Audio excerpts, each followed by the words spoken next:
నువ్వెప్పుడైనా గమనించావా? మనకు బాగా నచ్చిన వాళ్ళు ఏదైనా అంటే మనకొచ్చే కోపం ఎవడో బయట వ్యక్తంటే రాదు. ఎందుకంటే అక్కడ మన ఎక్స్‌పెక్టేషన్స్ అడ్డొస్తాయి. అంటే మన ఎమోషన్స్ అనేవి కేవలం అవతలి వ్యక్తి ప్రవర్తన మీద మాత్రమే కాదు, మనం వాళ్ళ గురించి ఏం ఊహించుకుంటున్నాం అనే దానిమీద కూడా ఆధారపడుంటాయి.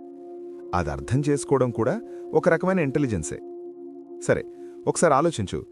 మనం ఎవరినైనా రీడ్ చేయాలి అనుకున్నప్పుడు మన మెదడ్లో ఆల్రెడీ వాళ్ళ గురించి ఒక ఒపీనియన్ ఉంటుంది, వీడెప్పుడూ ఇంతేలే అని. అలాంటప్పుడు మనం వాళ్ళని సరిగ్గా చదవలేం. ఎందుకంటే మనం చూడాలనుకున్నదే చూస్తాం. నిజంగా ఒకరిని అర్థం చేసుకోవాలంటే ఆ పాత అభిప్రాయాలన్నీ పక్కన పెట్టి అప్పుడు వాళ్ళెలా ఉన్నారో అలా చూడాలి. అది చాలా కష్టం, కానీ ప్రాక్టీస్ చేస్తే వస్తుంది. ఒక్కోసారి మనుషులు కావాలనే కొన్ని ఎమోషన్స్ని మాస్క్ చేస్తారు. అంటే లోపల భయం ఉన్నా బయటికి చాలా కాన్ఫిడెంట్గా నటిస్తారు. అలాంటి వాళ్ళని ఎలా పట్టుకోవాలి? వాళ్ళ మాటల్లో గ్యాప్స్ వస్తాయి, వాళ్ళు చెప్పే కథలో ఎక్కడో చిన్న తేడా ఉంటుంది. లేదా వాళ్ళ బాడీ లాంగ్వేజ్, అంటే ముఖం నవ్వుతున్నా వాళ్ళ చేతులు వణుకుతుంటారు లేదా కాళ్ళు ఆడిస్తుంటారు. అది వాళ్ళ బాడీలో ఉన్న యాంగ్జైటీని బయటపెట్టేస్తుంది. మళ్ళీ మన గురించి మాట్లాడుకుంటే చాలామందికి నో చెప్పడం రాదు. ఎవరైనా ఏదైనా అడిగితే ఇష్టం లేకపోయినా సరే అనేస్తారు. లోపల మాత్రం విపరీతమైన కోపం, చిరాకు. దీనివల్ల ఏమవుతుందంటే ఆ నెగిటివ్ ఎమోషన్ అంతా లోపల పేరుకుపోయి ఎప్పుడో ఒకప్పుడు సంబంధం లేని విషయం మీద పేలిపోతుంది. అందుకే మన ఫీలింగ్ని అప్పుడే సున్నితంగా చెప్పడం నేర్చుకోవాలి. నాకిప్పుడిది వీలు పడదు, సారీ అని చెప్పడం కూడా ఎమోషనల్ ఇంటెలిజెన్సే. అది అవతలి వ్యక్తిని గౌరవిస్తూనే మనల్ని మనం కాపాడుకోవడం. ఇంకో ఇంట్రెస్టింగ్ పాయింట్ ఏంటంటే సెల్ఫ్ టాక్. మనతో మనం ఎలా మాట్లాడుకుంటాం? చాలామంది నేను వేస్ట్, నాకేదీ రాదు అని నెగిటివ్గా మాట్లాడుకుంటారు. మన మెదడు మన మాటల్ని వింటుంది. నువ్వు నీ గురించి అలా అనుకుంటే నీ ఎమోషన్స్ కూడా అలాగే డల్ అయిపోతాయి. అదే ఓకే, ఈసారి ఫెయిల్ అయ్యాను, నెక్స్ట్ టైం చూద్దాం అని నీకు నువ్వు ఒక ఫ్రెండ్లా చెప్పుకుంటే నీ ఎనర్జీ వేరేలా ఉంటుంది. మనుషుల మధ్య గొడవలెందుకొస్తాయో తెలుసా? వ్యాలిడేషన్ లేకపోవడం వల్ల. అంటే ఎదుటి మనిషి బాధలో ఉన్నప్పుడు మనం వెంటనే లాజిక్ వెతుకుతాం. నువ్వు చేసింది తప్పు కాబట్టి నీకా బాధొచ్చింది అని తీర్పులిచ్చేస్తాం. కాని వాళ్లకప్పుడు కావలసింది జడ్జ్మెంట్ కాదు. అవును, నీకు బాధగా ఉండటం సహజం అనే ఒక చిన్న సపోర్ట్. ఆ ఒక్క మాట చాలు వాళ్లని నీకు దగ్గర చేయడానికి. మనం ఆఫీస్లో గానీ ఫ్రెండ్స్లో గానీ చూస్తుంటాం, కొంతమంది అందర్నీ కలుపుకుని వెళ్తారు. వాళ్ళకందరి గురించి తెలుసు.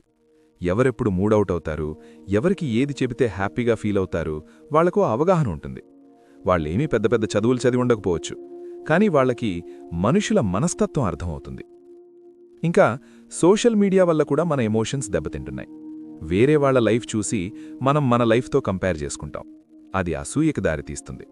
కాని మనకు తెలియని విషయం ఏంటంటే ఆ ఫోటో వెనక వాళ్ళు ఎంత బాధపడుతున్నారో మనకు తెలియదు. మనం జస్ట్ ఆ స్క్రీన్ని చూసి మోసపోతున్నాం. సో ఇవన్నీ గమనిస్తుంటే మనకొక విషయం క్లియర్గా అర్థమవుతుంది. లైఫ్లో ప్రశాంతంగా ఉండాలంటే మన ఫీలింగ్స్ని మనం గుర్తించాలి.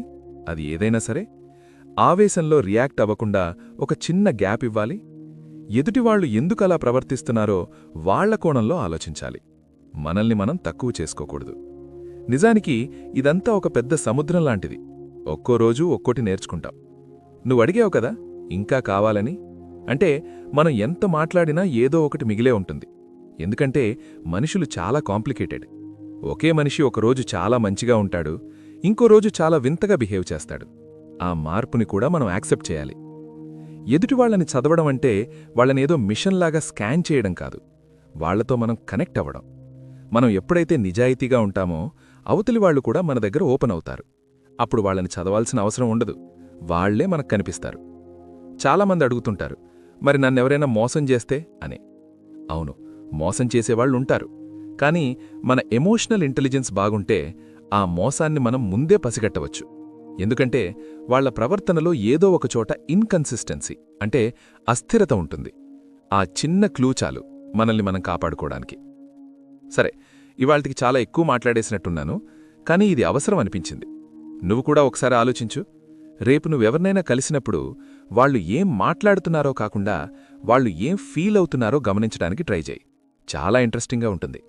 ఏదైనా అనిపిస్తే మళ్ళీ చెప్పు, మనం ఇంకోసారి కూర్చున్నప్పుడు దీని గురించి ఇంకా లోతుగా మాట్లాడుకుందాం.